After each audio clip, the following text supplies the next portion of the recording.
Tamil cinema நேயர்களுக்கு என்னுடைய அன்பு வணக்கம். வெல்கம் டு எம்டி திரை. இந்த ஷோல நம்ம என்ன பார்க்க போறோம் அப்படின்னா, மேரி அப்படிங்கிற ஒரு இங்கிலீஷ் திரைப்படத்தினுடைய ரிவ்யூ தான் நம்ம பார்க்க போறோம். இந்த படம் நெட்ஃபிளிக்ஸ் ஓடிடில அவைலபிளா இருக்கு. தமிழ் டப்பிங்லயுமே பாத்தீங்கன்னா அவைலபிளா இருக்கு. இந்த படத்தினுடைய கதை என்ன அப்படின்னா, மதர் மேரியுடைய வாழ்க்கையை சொல்லக்கூடிய படம் தான் இந்த படம். அதுவும் குறிப்பா அன்ஸ்டோல்டு ஸ்டோரி அப்படின்னு சொல்லியிருப்பாங்க. அவங்களுக்கு கிடைச்ச அந்த எக்ஸ்டர்னல் சோர்ஸை வச்சு எடுக்கப்பட்ட படம் அப்படின்னு சொல்லியிருப்பாங்க. இந்த கதையினுடைய உண்மை தன்மையெல்லாம் நம்ம ஆராய வேண்டிய அவசியம் இல்லை.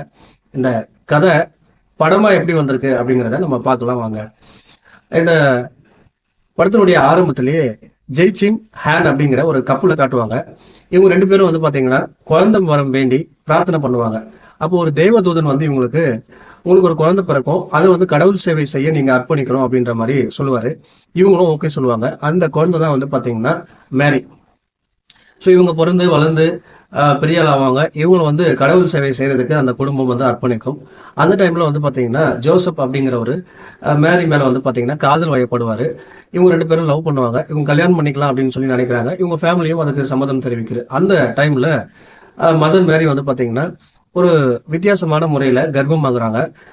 அந்த கர்ப்பத்துக்கு காரணம் என்ன, அந்த குழந்தைய பெத்தெடுத்தாங்களா இல்லையா, ஜோசப் பாத்தீங்கன்னா மேரிய சேர்த்துக்கிட்டாரா இல்லையா, இதுக்கு பின்னாடி இருக்கிற மர்மங்கள் என்ன அப்படின்னு சொல்லக்கூடிய படம் தான் பாத்தீங்கன்னா இந்த மேரி.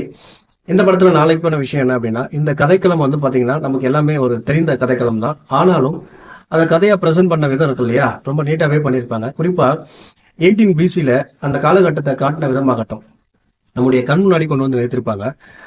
ஜெருசலேம் பெத்லஹேம் காட்டின காட்சிகள் எல்லாமே பாத்தீங்கன்னா ரொம்ப நீட்டா இருக்கும். ரொம்ப யதார்த்தமா காட்டியிருப்பாங்க. அதே போல இந்த கடைசி 30 நிமிஷம் இருக்கு இல்லையா, அது எல்லாமே பாத்தீங்கன்னா சர்வைவல் மோட்ல காட்டியிருப்பாங்க. குறிப்பா அந்த குழந்தைய ஏரோது அப்படிங்கிற அந்த மன்னன் கிட்ட இருந்து எப்படி காப்பாத்துறாங்க அப்படிங்கிறது எல்லாமே பாத்தீங்கன்னா அதுக்கான என்னென்ன முயற்சிகள் எடுக்கிறாங்க அப்படிங்கறத ரொம்ப சுவாரஸ்யமா காட்டியிருப்பாங்க. கடைசியா பாத்தீங்கன்னா அந்த குழந்தையை காப்பாத்தினாங்களா இல்லையா அப்படிங்கறதெல்லாம் பாத்தீங்கன்னா ரொம்ப விறுவிறுப்பா காட்டியிருப்பாங்க. அதே போல கடைசியா ஜீசஸ் சிம்பிள் ஆஃப் லவ், அவர் தான் மேசையா அப்படின்றது முடிச்சிருப்பாங்க. ஒரு ப்ராப்பரான எண்டிங்கா முடிச்சிருப்பாங்க. ஓவராலா ஒரு ஒரு திரைப்படமா ரொம்ப நீட்டா எடுத்திருப்பாங்க. இந்த படத்துக்கு நான் கொடுக்குற ரேட்டிங் 5 to 3. அடுத்த விமர்சனத்துல சந்திக்கலாம். நன்றி, வணக்கம்.